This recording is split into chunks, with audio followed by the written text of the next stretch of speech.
Welcome to CRM Audio, the Dynamics 365 podcast with Business Solutions MVPs George Dubinsky, Joel Lindstrom, and Sean the CRM Hobbit Tabor. This episode is brought to you by our friends at KingswaySoft. KingswaySoft is a leading integration solution provider offering software solutions that make data integration affordable and painlessly easy. Thousands of enterprise clients from over 65 countries and regions rely on KingswaySoft to integrate data with various application systems in order to drive their business efficiency and fully leverage their information assets. KingswaySoft is a leading provider of Microsoft Dynamics integration software, including Dynamics 365, CRM, AX, NAV, GP, SL, as well as many other applications such as Marketo, Dropbox, QuickBooks, and Salesforce. Whether you need one solution or several, KingswaySoft works easily within the SSIS platform to make your integration process as quick and easy as possible.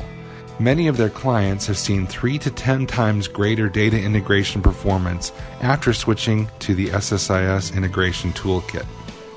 We have a new guest with us today. Andrii Butenko. Welcome, Andrii. Thank you. Thank you, Joel. And Andrii is here because he's in the same building I am. Well, not at the minute, but the same building I work from.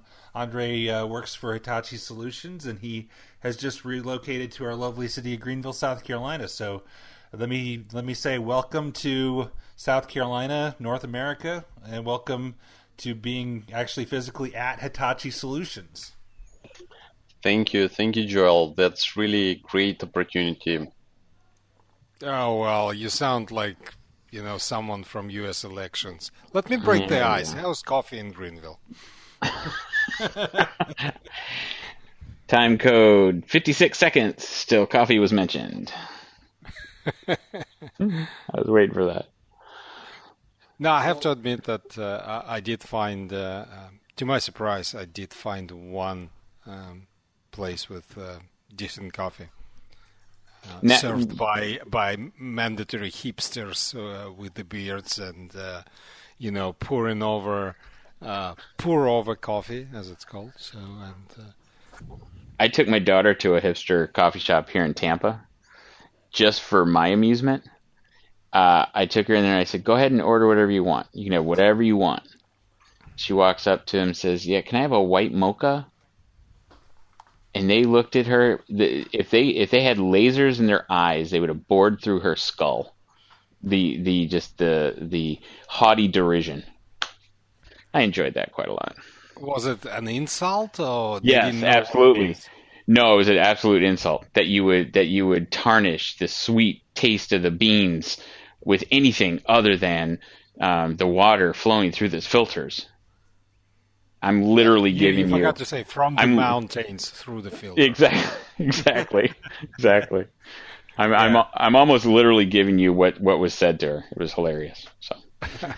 And we'd be remiss not mention that Andrii is also a Business Solutions MVP. That's so he's right. The proper credentials to be on our podcast. That's correct.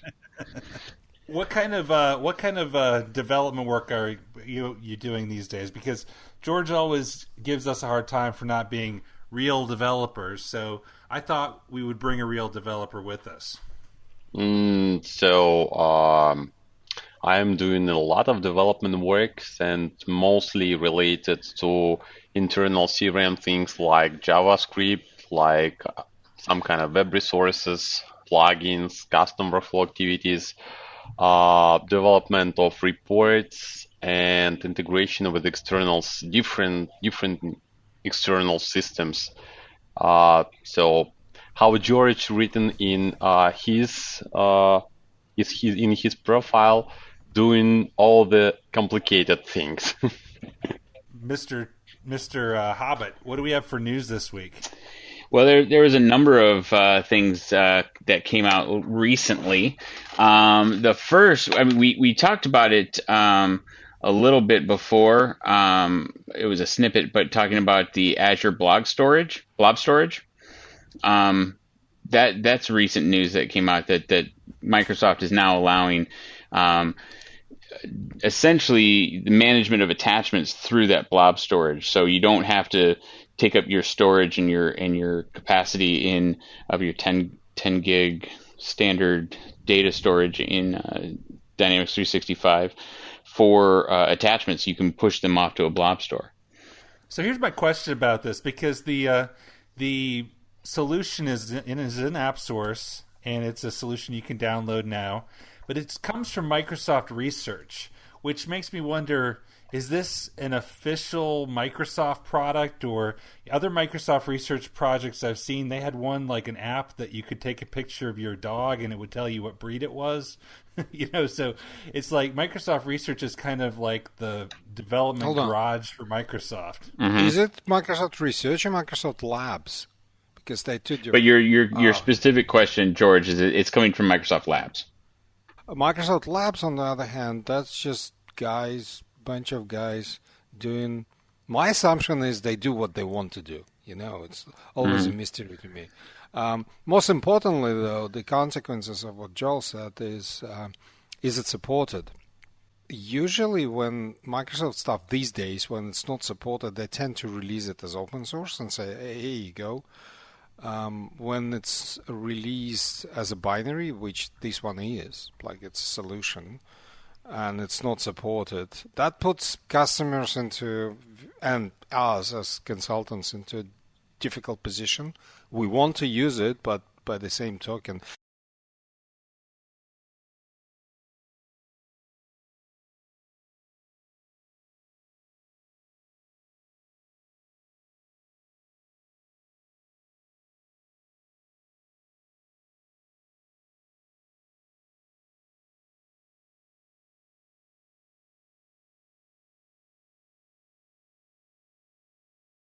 if you're going to use this, main reason to use this is for storage costs, because attachments are the big driver. So, I mean, your alternatives to this are either developing something or using a solution like the MSCRM add-ons attachment extractor, something like that. There's a number of solutions.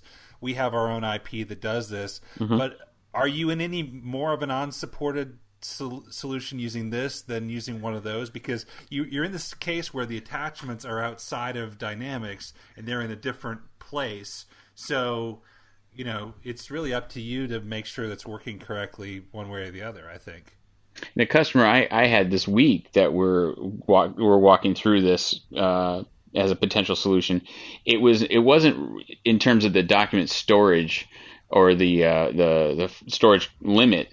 It was more they just didn't want anybody attaching documents, but want to be able to use notes.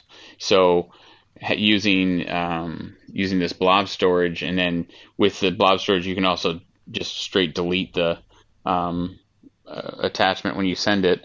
That's a benefit. So that was really why they were looking at this. But again, it's brand new. To your point, George, it's brand new, and I really couldn't give any kind of credentials on who else is using it or anything like that. Just that it was from Microsoft Labs. So right. So the question about the Microsoft Labs then is this something that is a preview feature of some kind, or is this just a proof of concept kind of solution that use it for what you will? Can you extend it beyond what they have right now? Microsoft Labs, usually it's stuff produced by Microsoft for their internal demos and purposes. I think over the years that quite a lot of stuff came from Microsoft Labs, so I'm not sure. I'm not sure which. I don't remember which ones. Quite a few solutions came from Microsoft Labs. I think a lot of demos came from Microsoft Labs. So I'm not sure what their policy is as to about opening and stuff. But here's the question for you. When you do a search in CRM, the new one, what it's called? Come on, guys, relevant search. Relevant search, right? It searches everything, including attachments inside CRM. The moment you push attachment out, it's no longer searched. But does it search inside the attachment actually, or is it just? I believe so. Attachment? I believe It, so. yeah, It it searches. will It's a search. SQL search. It's part of Yeah, SQL search, so it will search inside the attachment. yeah, and it's using machine learning to look for keywords on any documents that are attached onto the record. Yeah, Yeah. so that's a good point. I still say though that if you have an environment with people doing a lot of attachments, the value of this, I can't remember the last time I can remember the last time, probably 3 years ago, somebody wanted to search and find what was inside attachments. But usually now that everybody's going to the cloud, the cost of the storage, which we had Neil Benson on a year ago talking about this topic, makes sense to put it there because you don't need. Typically for attachments, you get the case where you get somebody sends a tracked email and somebody forwards it to somebody else and that guy replies to it and includes the attachment. You wind up with, if you ever look in your attachments table, you see dozens of attachments with the same name that are basically the same file over and over and over again. Oh, and when people send, I think I'm guilty as charged. Some people send emails with the images. I think it depends how image is embedded into the signature. You end up with these puny attachments all over the place. Image 0, image 1, and they're all a picture of something. I'm not sure how to combat the problem, but yeah, attachments from the images from the email signatures. I've got customer who's particularly guilty of that, and they have their database when we were cleaning up their attachment database, trying to reduce it in size and move it to the cloud using third-party solution, not this one, but pre-existing ones. We found that like 90% of the storage was consumed by these images coming from "do not print," "we're green," "please do not print," and you will be prosecuted if you read this email and you're not a member of Hitachi Solutions. Yeah, that's why we want to make sure our messages are properly disclaimed, George, so you don't do nefarious things with them. It's actually, I was talking to the lawyer just 2 days ago because someone asked me to put a disclaimer into their emails, and I said, why are you doing that? Oh, because of the legal thing, blah, blah, blah. And I said, do you realize that you don't have a legal leg to stand on? Like completely. It's like bogus. Like, do not read this email unless you're authorized. What are you going to do about it? And I always give people this example that imagine if you drop top secret documents folder on the street and I pick it up and open it and read it. Oh, and it says do not read, and then I go ahead and publish these documents. What are you going to do? You're not going to prosecute me. It's probably so, like you see the pharmaceutical commercials, and at the very last frame they have this really small print, a mile long, basically covering yourself in case something happens. Yeah, that's probably what it's for. Yeah, but anyway, it's an interesting topic, nothing to do with CRM, but I'm saying that it doesn't have any legal grounds, all these signatures. But I do like what I've seen of the solution. Haven't played with it much yet, but they seem to have the bases covered of, for example, deleting the attachment from Azure if you delete the email, and they have a web resource that allows you to upload multiple attachments at the same time, which is something customers have asked for. So, we're going to keep the tires on it and see. Can I issue a challenge, Andrii? When was the last time you released a code to the community? Last week. Last week. What's up? What was the code about?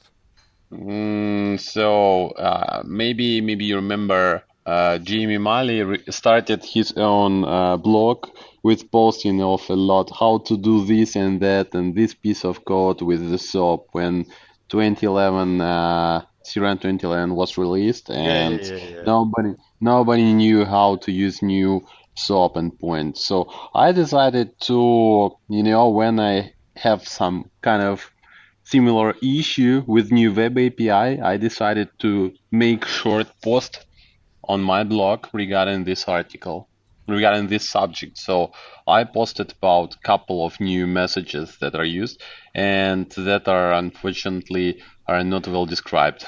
You can enter http butenko.pro. Oh, okay. Yes, you did move. So here's the challenge for you these days. People complain that this add-on doesn't move existing attachments. So we need a tool that moves existing attachments. Like migration thing. Yeah. Like when you install this tool, it moves attachments to Azure from that point onwards. But it does it on the fly. So we need a tool that moves existing attachments. So sounds like an interesting task, but I do not know how it works. But my first idea is to use SSIS and Kings with soft adapters. Okay, yeah, you can use our sponsor tool.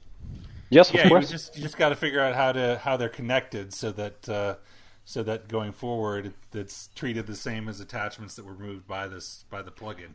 Reverse engineering. Don't say this. Don't say this. But yeah, it's great finally to see the tool. I'm not sure what possessed them to release the tool and abandon the vast amount of money they collecting for the storage. Yeah, it's a good sign, and I had heard rumors that was the way that attachments were going in Dynamics, which I think is a welcome change. Mm-hmm. Sean? What other news stories do we have? Well, there's been a couple of blog posts out there with really it's functionality from Dynamics 365 that was from the launch, but still really interesting functionality to talk about, and that's with some of the new capabilities you have with business process flows. That there's a lot of really cool things you can do with like parallel business process flows moving at the same time. You can have you can archive or abandon a process flow, and if you reactivate it, it starts where you left off. Security, you're able to, with the security roles, you're able to isolate permissions by user role to specific business process flows within the security role form. A lot of cool functionality that I know I started using in a couple of my implementations, and was really surprised at the depth and the breadth of the new functionality that's come out. So as I understand it, if I'm understanding it right, they changed the way that it's stored in Dynamics. So instead of having a field on the record that says process ID and step ID, it's now stored in its own entity. Yeah. And so you can have up to two different process flows linked to a record. So if you have a sales process and a customer service process, they can live together, whereas before you could only have the one process per record. Right. Right, and you can in the process flow designer, you can have it tangent off to an alternate process flow, and then sync back up to the main, say after a decision point or an approval step, something to that effect. If you abandon a process, you'll see the remaining business process flow options that you have through the switch process functionality. That you have available to you via your security role, and then again, like I said, you could go back to that abandoned process flow and re-enable it if you wanted to. If you haven't messed around with business process flows, take a look at that and make sure that we talked about solutions last week or last episode, but make sure that when you're moving solutions and you're using business process flows, you're keeping that in mind too, and making sure that you're moving that entity along with it, or you'll run into troubles. And some cool side effects of that are you now can more easily trigger workflows off of business process flow changes, and you also now have a timer showing how long the record has been in the current stage of the process flow. So that's a nice thing. Ouch. You'll see. That's gonna be interesting. But I'm wondering what somebody was asking when we were talking about this before the podcast. There's been a lot of reports of upgrades making process flows get messed up, where you upgrade to Dynamics 365 and your process flows aren't set correctly. And I'm wondering if that's a side effect of this change in how the data is stored. Potentially, there is another quite interesting new feature. I think someone picked up on it, is that now for business process flow, for entities enabled for business process flow, you can trigger workflows on a child attributes. Mm-hmm. So that was quite interesting. I didn't know that. I honestly didn't, and I don't know many people who did, and I'm just checking it as we speak. But the idea is that how you can trigger the workflow. You say when account name changes, trigger this workflow process, right? Mm-hmm. Mm-hmm. So now what I'm doing is the workflow, and I'm putting an account in, and I'm creating a new workflow, and I can specify. Because account entity is enabled, is it out of the box for business process flow? I can trigger on the record field change. I can select not for the account. No. I think what they said, it was limited. You could only do that kind of grandchild triggering off of the business process flow entity. I think it wasn't opened up for entities in general, but that's how you can trigger a workflow on an account if the business process flow changes. But it's not, generally speaking, open for all the entities. So right, which is I'm not sure. I wanted to say shame, but then I realized that there would be some serious performance implications if it was. Yeah, and a lot of potential for loops and things like that. Yeah, mm-hmm. yeah. Which I was thinking back of speaking of infinite loops, I was thinking of our discussion of flow and IFTTT and these new tools. I'm imagining how long could you keep a flow loop going? Because if you had a flow that updated, say, Facebook when something changed in one app or in Excel, and then that updated Excel which triggered a flow that updated Facebook, I wonder how long you could keep that loop going. There's a challenge. All right. Seems to be a magic figure. They don't want to go to double digits, so I don't know why, but. But what I think what this really speaks to is there's a good bit of functionality within Dynamics 365 that we're slowly uncovering really as more and more implementations are done with the platform, not necessarily upgrading but really building new functionality and using all the components. So a lot of cool stuff in there. Life from now on, digging for some gold nuggets, and by the time we finish digging with the current release, there's a new drop with the new features, and we start digging all over again. It's like it very well could be. It very well could be. It's always been that way. They always introduce little nuggets that nobody ever talks about, and then just kind of find that they're there. I just wait for Yuka Nieranen to write a blog post that mentions them. That's all I do. Yeah. First rule of CRM Club. Don't talk about CRM Club? That's right. All right. Other thing we got, Joel, is Windows Server 2016 is now supported for on-premises. Now, I don't know about you. I have not done many on-premises implementations lately, but that's good to see. I'm involved in one. It's not using 2016, but it's good to know they could if they want to.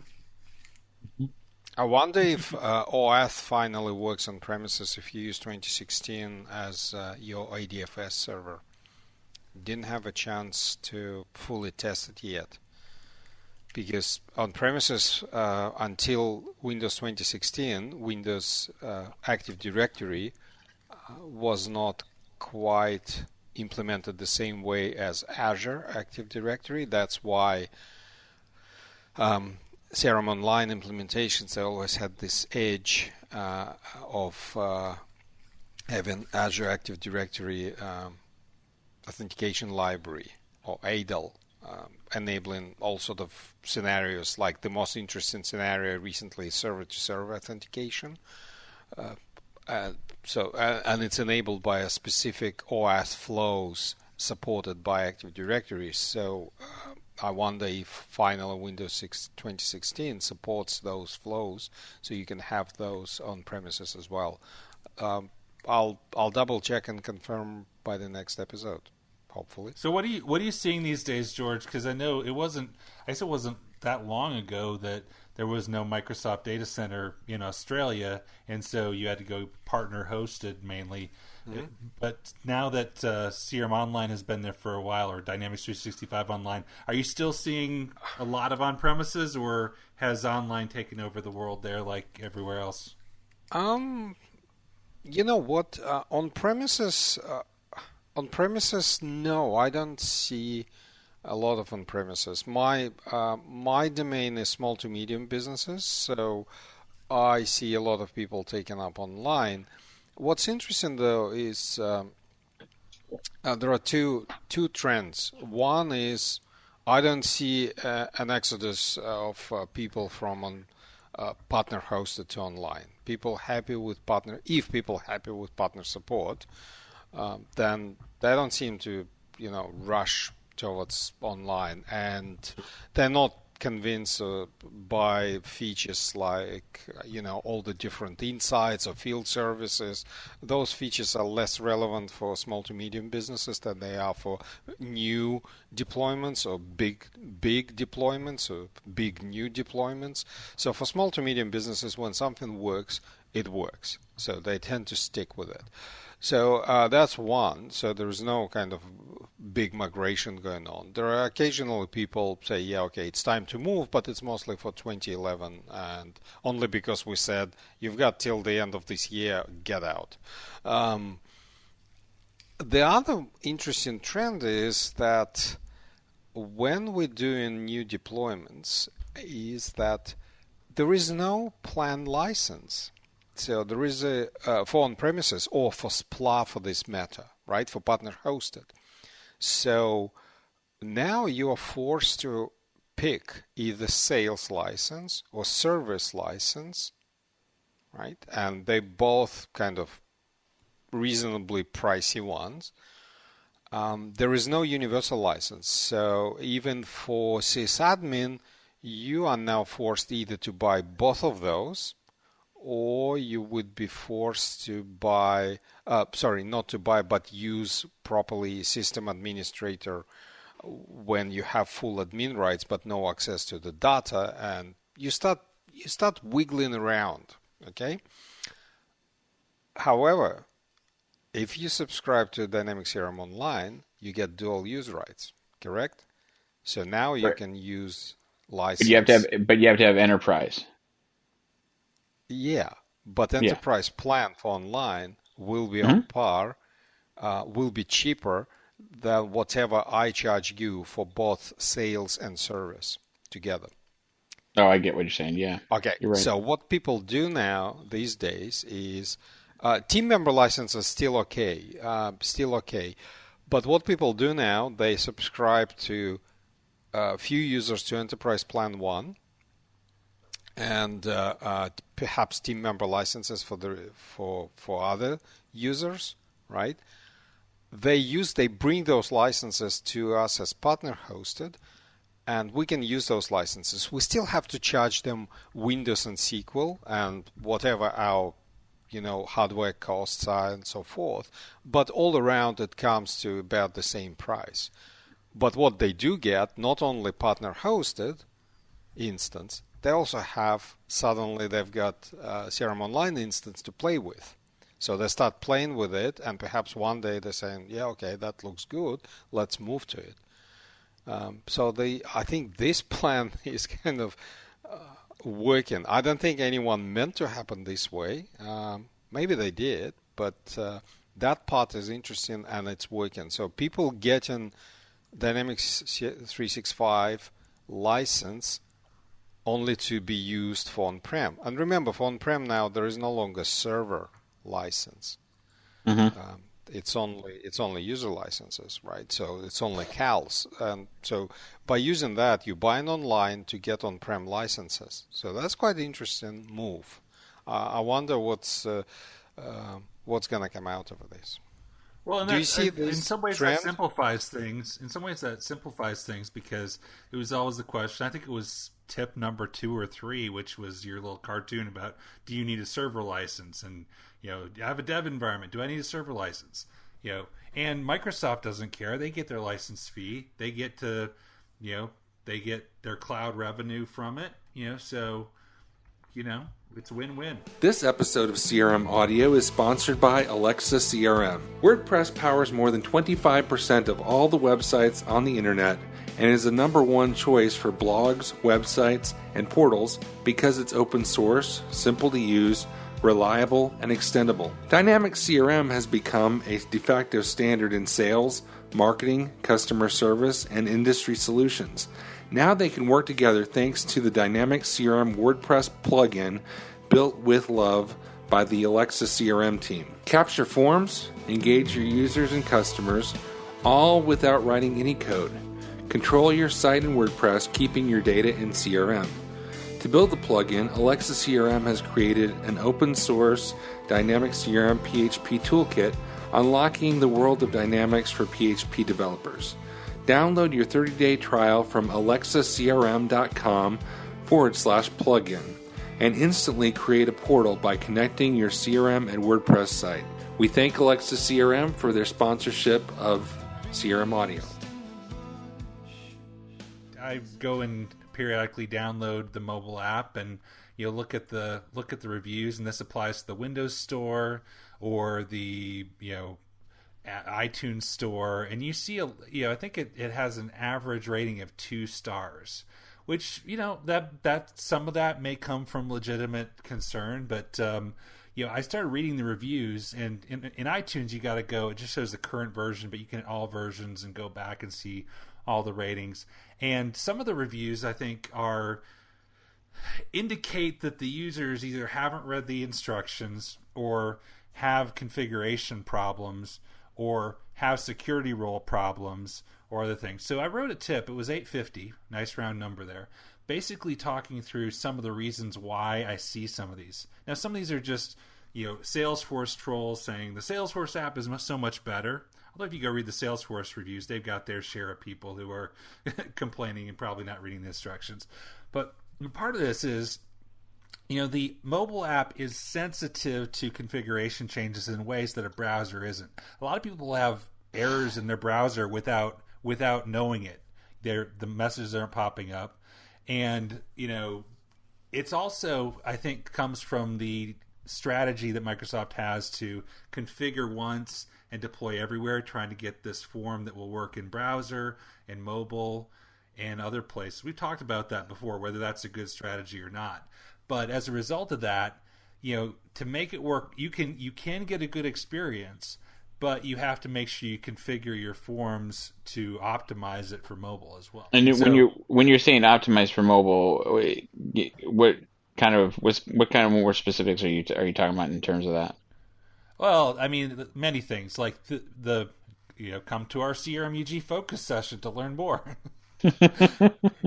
Things like it might be a cool idea to have 50 tabs on your browser, on your form and browser, but that's not a good solution for mobile. It might be good to have 300 embedded web resources, but that's not a good mobile experience. Mm-hmm. And also, Microsoft has these mobile controls like sliders and website previews and other things that make the mobile experience better, more user-friendly. A lot of people don't know about those, don't turn it on, haven't read our tips of the day or watched Derek's great videos about that. And those are the kind of things that when you run into the problems like the metadata won't stop downloading or I get an error message I can't move past, a lot of times that's things like people are missing security permissions, and if they turned on logging, they would they'd be able to troubleshoot those issues. So what I'm trying to do is turn these negative reviews into some tips of the day, because we have to have a tip every day. So what better place to get tips from?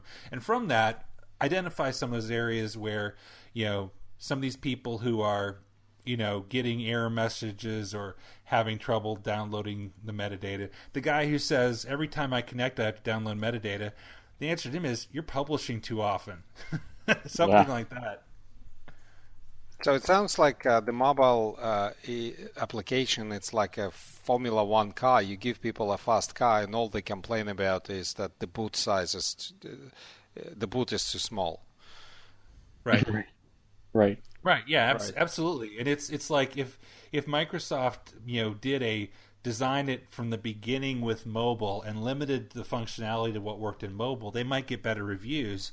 But arguably, it could be argued, and I can see both sides of this argument, that having the ability to have almost the full application, including now some really powerful things like SharePoint documents, OneNote, all this great stuff, and arguably in a better looking, better operating with the Dynamics 365, where you can see multiple dashboard widgets or multiple tabs on the same screen without having to swipe as much. I think the experience is getting pretty good as long as you are don't just turn your users onto it, say, hey, download this app and use it without testing it like you would any other client. So here's the message for those who left negative reviews. Joel will find you and Joel will deal with you. Yeah. I said something in the post in 850 to the extent of that mobile errors are frequently a canary in a coal mine, and rather than indicating that the app stinks, it may indicate your CRM configurator stinks.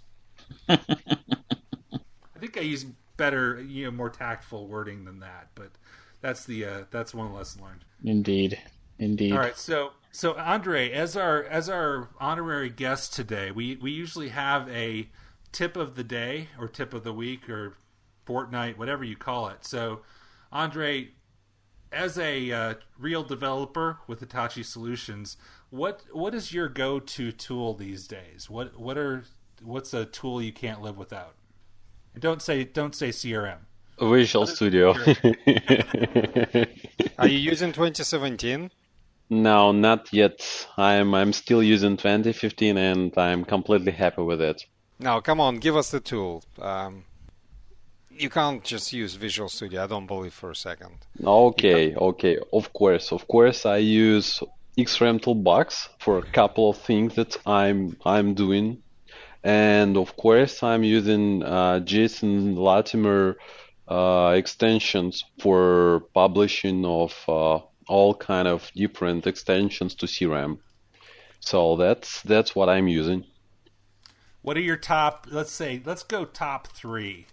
And we could do this for everybody. Top 3 XRM Toolbox tools that your go-to tools. Okay, so if we are talking about XRM Toolbox, so this is Fetch XML Builder that developed with Jonas Rapp from Innofactor from Finland. Oh, from Sweden. Sorry, from Sweden. Newest MVP, by the way. Who is? Yeah, Jonas is MVP now. Jonas is MVP. Yeah. Then sitemap editor, and what other? I'm not that recent user of XRM Toolbox, to be fair. But sitemap editor, they just updated that to allow updates to 365 as well. Yes. Right. To support app designer features. Yes. Right. Yes. So how are you seeing it? How do you find that as opposed to App Designer?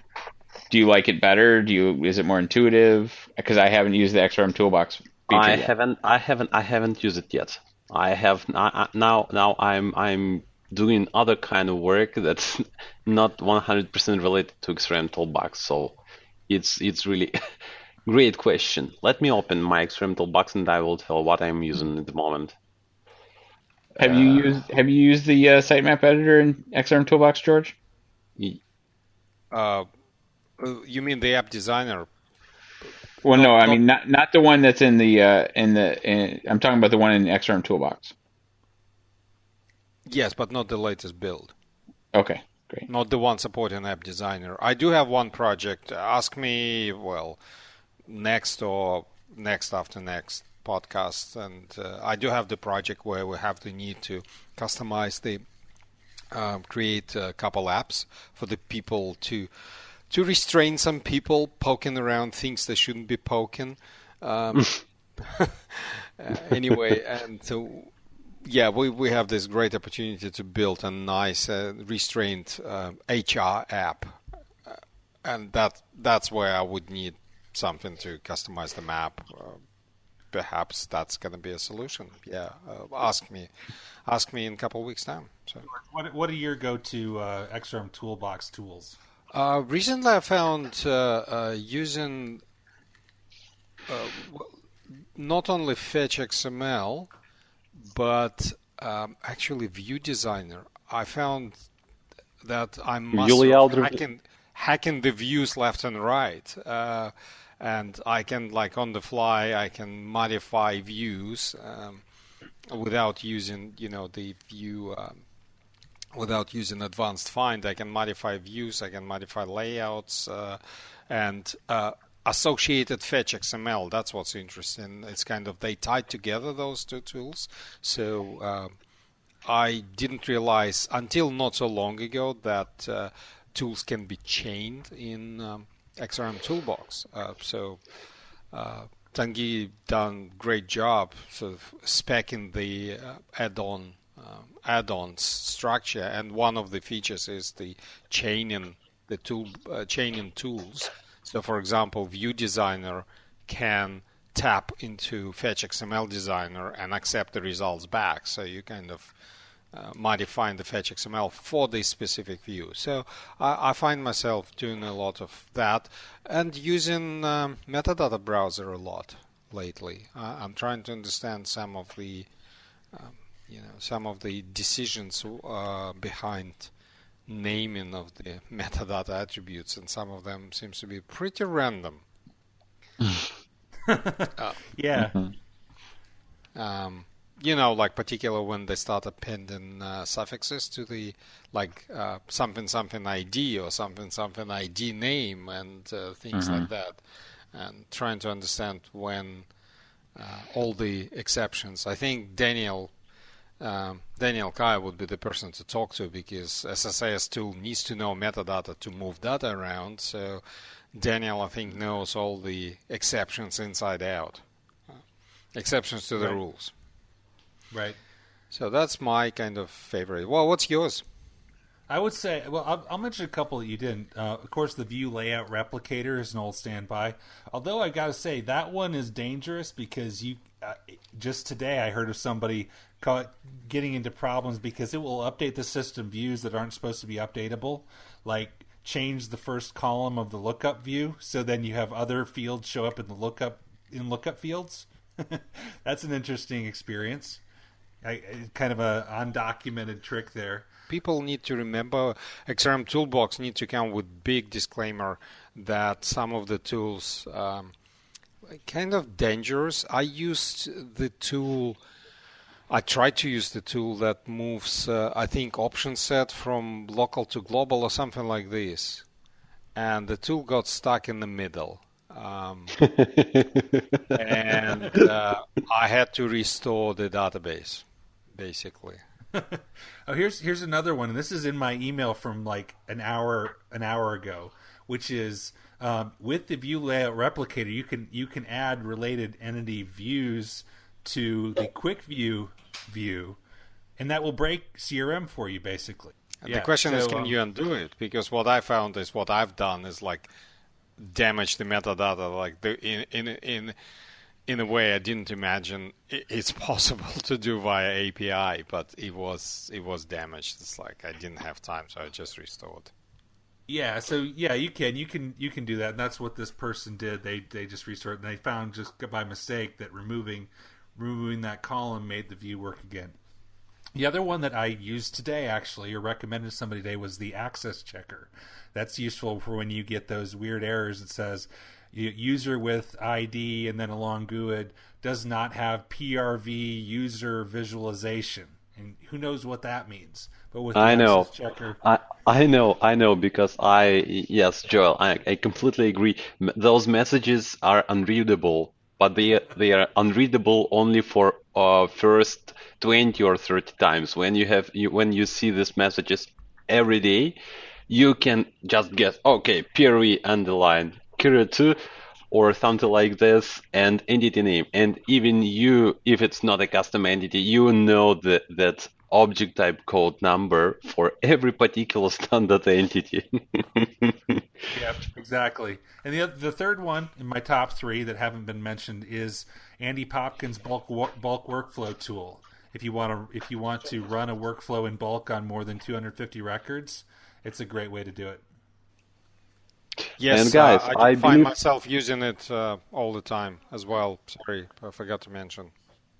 Guys, I believe we forgot to mention one tool we are using almost all the time, and we haven't told about it. Has anybody heard about Ribbon Workbench? I never heard about that. What is this Ribbon Workbench of which you speak? So the Ribbon Workbench is the tool that created with great guy with Russian last name Durov from United Kingdom, and it helps you to make modification of Ribbon not so painful as it was in 2011 time. Okay, but here's my confession is I can't get used to running it in the XRM Toolbox. I'm just so used to running it from within Dynamics where it's always been. I agree. I use it outside of XRM Toolbox. I mentioned that it is not. I mentioned it not like a tool, like a part of Toolbox, but separated tool that is used outside of XRM Toolbox. Yeah, those are great. We could have a whole episode of just going through our favorite XRM Toolbox. We could get, how many tools are there now? I was looking at the GitHub page where it's got the list of current, and that's ever expanding, ever growing. Geez. There's 66 total in the store, 36 new ones, and 13 with updates needed on mine anyway. But yeah, in the store there's 66. Right. It's a lot. Okay. Oh, there was one news story we didn't mention, which is we now have our own Dynamics 365 Service Admin role, which is a welcome addition because every, especially enterprise clients, but even smaller clients we have, are hesitant to say the guy or woman, the person who manages the Dynamics orgs has to be a global admin, and that's always been the way it's been. Now we've got the ability for things like org maintenance, backing up, taking snapshots, changing organization properties, approving email addresses. I think you still have to have Exchange admin rights to test and enable, but you can approve email addresses if you have this role. So that's a welcome administration welcome addition. In the tip of the day, I said you still need to make friends with your global admin because whenever you want to add a role to a user or basically add a license to a user or do something with the Exchange or SharePoint integration, you're probably going to have to get them donuts or something. Office 365 administrators love donuts, by the way. Someone already complained, I think. About what? About the role not being full role. I'm just looking. Hold on a sec. It's on a different tip. Tip 652. Someone left a comment. Interesting, saying that the new Dynamics 365 Service Admin role wouldn't permit promote to admin, wouldn't enable promote to admin button. So you have to, you have to have. That's a little donut in and of itself on the security role, the ability to promote to admin, right? Yeah, so, it's designed to be limited by design because it actually, you can make an org-specific administrator by having a Office 365 security role that doesn't include the people you don't want to be there. So it's limited by design, so that kind of makes sense, but I can see where it's still not quite what people want. No, basically people complain that this Dynamics 365 Service Administrator has all the rights imaginable, but Promote to Admin button is not available. You still need to be a global admin to be able to promote to admin. But as I explained on this post, Promote to Admin is like nothing special. But Promote to Admin is more of a CRM security feature rather than a org administrator feature, if that makes sense. Meaning you don't have to be. You can do Can you do Promote to Admin if you're a CRM administrator inside the system, or? Yeah, it's not quite the same. It's all about. Look at the tip 652. It's kind of documentation is very vague about it, and there is some hidden stuff. There is a hidden role, in fact. That's probably why the button is not enabled. This hidden role is not available to this Dynamics 365 admin. But the intent of Promote to Admin wasn't to create sysadmins. Right. It was, remember that when you request a sales or service trial, your experience, even though you're admin, your experience is kind of tailored to the specific UI or UX experience of the sales or service user. But then when you're done with your demo and you want to revert back to the full admin, you go ahead and you promote yourself to admin. Right, and the promote user... Yeah. It's never been designed as a give this user admin rights feature. It was more of a get me out of the demo mode feature. Right, and that little pie is under miscellaneous privileges under the core records tab on the security role. So in researching this, I found, I'll just post a link here, 3 months ago, this idea was posted in the CRM Ideas site by our friend, Business Solutions MVP Neil Benson. And so I think we all need to recognize that this feature, Neil Benson's idea. And we should call this the Neil Benson Memorial Dynamics 365 Service Administrator role. Okay. So every time you talk about it, you got to give credit to Did you grant Neil Benson to the user X? Well, joining us now is our favorite MVP, Brit Aussie, Neil Benson. Thanks, Joel. You were fumbling for the right kind of platitude there, but I appreciate it. Yeah, you live on every continent. I'm waiting for you to move to Antarctica. So I would call you an Antarctican. All right. So earlier we were talking about, Neil, how you suggested in the CRM Ideas site the Dynamics 365 Service Admin Office 365 role. So we are calling that the Neil Benson Memorial Dynamics 365 Service Admin account. Yeah, I appreciate that. I'm really impressed that you leapt on my idea just 2 or 3 months after I suggested it, and it's live in production worldwide. So we're really happy about that. But if I'm not mistaken, you also coined the Dynamics 365 Customer Engagement moniker as well. Well, I was looking through the old archive of the MVP alias, and you know what? I can't find evidence that I was the first person to coin it. It actually goes to Rick McCutcheon. I found an email from Rick last July to say that he thinks Dynamics 365 Customer Engagement is a good new name. So if you don't like that term, it's Rick's fault. I like it. Well done, Neil. It just reminds me of the Chinese nursery rhyme, about the two brothers. The little brother called Chang, and the first brother's called Tiki Tiki Tembo No Sa Rembo. Well, he's got such a long name that he falls down the well, and he comes to serious harm because nobody can remember his name. Oh my God, I remember that. Oh my Lord, I haven't heard that forever. But I remember exactly what you're talking about. That's so funny. Impressive, you remember the full name there, Neil. So, well, it's not. He didn't get it all. I didn't get it all. It's Ricky Tiki Tembo, No Sa Rembo, Chaira Ruchi, Ricky Nicky Tembo. Something like that. Yeah, a little longer. So, Neil, you were listening to our episode, I don't know if it was one of the last episodes, where Sean was talking about strategies for solution management for large enterprise environments. And you said you had some thoughts on the topic you wanted to share.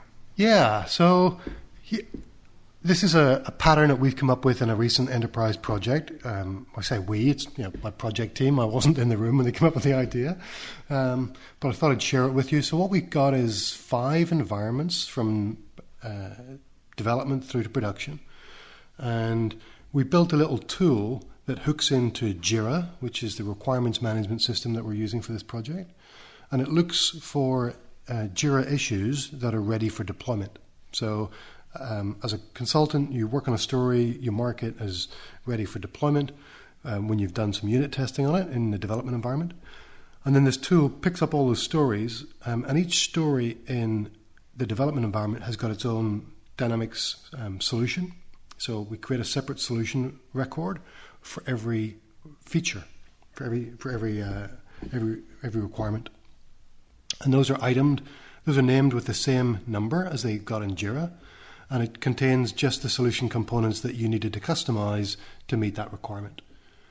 And then the tool picks up all of the solutions where the underlying issue in Jira is ready for deployment, packages them into a single solution file, and then you can target the next environment. So we've got validation, then testing, then rehearsal, then production. So you can go through that a number of times. You can rebuild your package any time, and it packages it all up and deploys it all for you. Pretty sweet there. How do you make sure that you don't have, because you can have different Jira items that cover the same entities. How do you avoid dependency issues with that approach? So the packager will obviously if 2 solutions both include the contact form, it'll be there, and it'll also pick up any dependent items for any of the solution components you've got. Well, at least that's an option you can check, because if I wanted to deploy to a brand new instance, I'd need to pick up all the dependencies. But typically the dependencies are already there because we've already deployed the dependencies in an earlier iteration. Right. So how are you handling, does this work for Agile projects as well? Does it matter? When you're having a developer check in code, does it automatically set up that solution and import it, or how does that automation work? So this particular project's an Agile project. We're in sprint 13. It's a 3-week sprint, and so we're doing a deployment typically a couple of times per sprint from development into validation, and from validation into test, and then at the end of every sprint we deploy into production.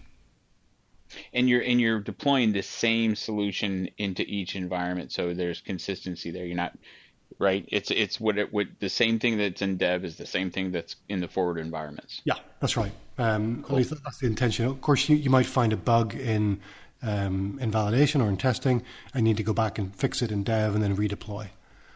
Right, but you're consistent throughout, and that's the key. Yeah, that's great. That's great. So that's working really well for us. We tested some of the other kind of community tools that are out there for managing deployments and some of the Microsoft tools. This one happens to hook into Jira because we wanted to build it that way. We're going to re-engineer it so it also hooks into Visual Studio Team Services, which is the other requirements tracking tool that we use for most of our projects. But yeah, it's working well. We're going to be demonstrating it to the CRM user group in Sydney in a couple of weeks' time. And if there's broad support for it, we'll try and release it as a community solution. That's pretty cool. The other requirement management system I've seen come up in several projects lately is Rally. Right? Is Rally. Yep, I've used Rally a few years ago. Again, it's an enterprise kind of agile requirements management tool. It's pretty good. Yeah. Yeah, they all have their strengths and weaknesses, but there are a lot of similarities. My thought, the thought in the back of my mind is the same as when Sean was describing his solution. Is that sounds like a great solution if everybody's on board and keeps doing it. Now, Sean, I believe the solution you were talking about hit some hiccups when you turned your back and people got in a hurry and took some shortcuts. Diligence is required, yes. Yeah, because when I was going through my process, it was obviously manual. We didn't for my project we didn't have the automation built in, which I wish we could have. But yeah, so if you're not diligent and if you're not cleaning up the solution in dev before it's ported over, or if there's something comes up and you don't have someone changing configuration in UAT, for example, which let me tell you, the scolding that person got. Mean Hobbit. Yeah, angry Hobbit. Yes. So, it does. You do have to stay on top of that, and you do have to make sure that you are separating those objects in those independent solutions, and to Neil's point, making sure that the dependencies have already been established, so that you're not. For example, you don't have a bloated solution of entities with 282 entities or records within the solution, because then you're getting into timeout issues, you're getting into potential SQL issues, you're getting into a whole host of issues that you can run into during solution import or export, and then you're precluding yourself from using any sort of tools outside of automation, right?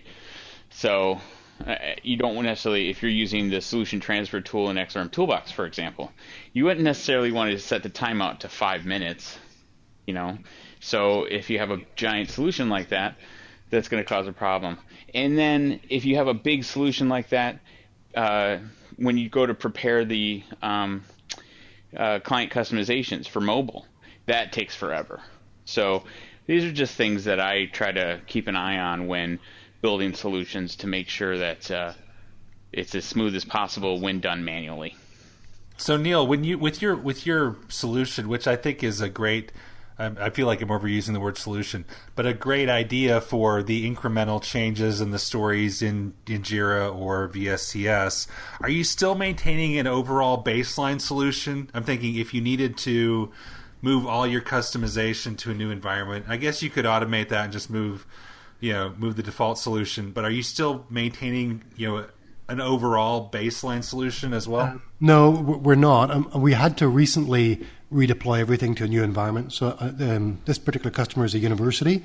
Another part of the university wanted a copy of this instance. So they spun up their own trial and they said, hey, can you move all your customizations over here for us? So we packaged everything up. We essentially took all the release bundles, so sprint 1, 2, 3, up to 12 at the time, combined all of those into a single solution file, and zipped it up and shipped it off to them, and it failed to import. Basically, there was a couple of underlying managed solutions that we'd forgot to tell them are prerequisites. So, you need to install click dimensions in there first. And you need to install Guido's dependent up and set generator in there as well. That's another managed solution prerequisite. Once we did that, there was probably 3 or 4 managed solution prereqs. The rest of our solution just dumped on top, no problem. So when you get to the end of this phase, are you going to do anything, or are you going to keep going to phase 35 and have a million different solutions in there? Yep, that's the plan. We've got a roadmap to go through right through 2018. So we're probably just going to go sprint after sprint, and every sprint will just generate another incremental solution file. Okay. That's great. That's a great approach. I would love to see that as a community solution, especially if you had it for Jira and had it for VSCS. That would be a great way. And I love these ideas of even for the manual solution and the automated solution, ways that we can bring more standards into how to do this instead of the free for all that we all know and don't love so much. Yeah, I was really surprised. I challenged the team to go out and check out the old ADX Studio ALM toolkit. Some of the solution packaging stuff that's in the XRM Toolbox. I can't quite believe we had to write a new tool to do this, but it's worked really well for us, and the team are telling me that nothing else out there that they evaluated quite did it this way. So it's working for us. I hope it works for others. Right, great. So since you are prescient and apparently have a magic ball where you can see the future and you make suggestions and they adopt them, what are you suggesting now that we should look for 3 months down the road? Look out for Business Edition. Okay. Was that your idea too? No, it definitely wasn't. I'm not a big fan of splitting the product into 2 based on number of users. We'll see how that one works out. But has there been any public announcement yet whether there's going to be any customer service functionality in the Business Edition? Not that I've seen. That's a great question. They did announce that you can't downgrade, so. But I don't know.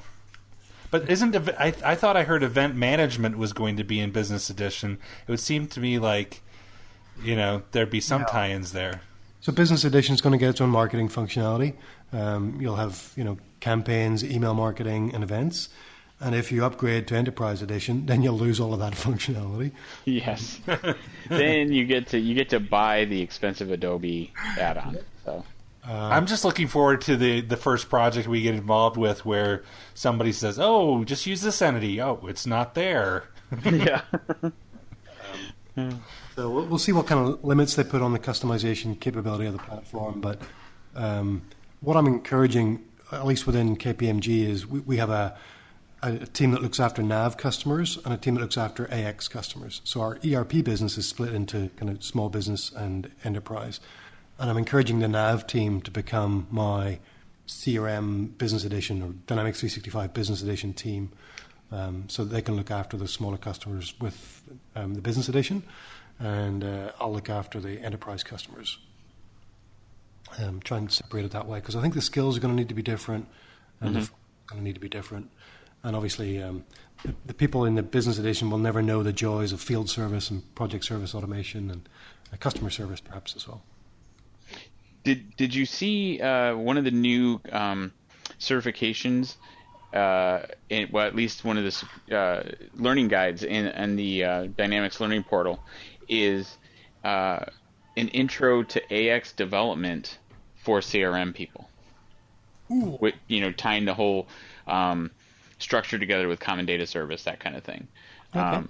I found that interesting. That's a definite way to kind of bring the two together, because at some point, if you do want to take advantage of that platform, the whole Dynamics 365 platform, that's clearly a gap.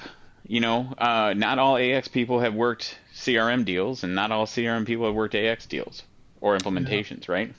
Our teams are still pretty distinct. I wouldn't say there's a lot of overlap, but I thought AX development there's a custom language, AX++ or more ++ or something. I can't remember what it's called. Well, and I haven't looked at into the details. I just saw that it was offered. I'm going to look into it a little more and maybe write up something on it. But it's interesting how those kind of pieces and parts for Dynamics 365 are starting to come out in cross-platform. So and if you pass that exam without studying anything, how much will George pay you? Well, I would probably he'll find a loophole where I did something wrong. I didn't follow it to the letter, so therefore I'm disqualified. So, but I think it was $90, wasn't it? This has been CRM Audio, the Microsoft Dynamics CRM podcast. You can hear previous episodes on our website, crm.audio. Subscribe to our podcast on iTunes, follow us on Twitter at CRM Audio, or leave us a comment on our Facebook page, facebook.com/CRM podcast. If you have any topic suggestions or questions that you would like for us to answer on a future episode, please drop us an email at voice@crm.audio. Special thanks to Dale Simmons for our theme music. Go check out his website, dalesimmons.com. Please join us next time on CRM Audio.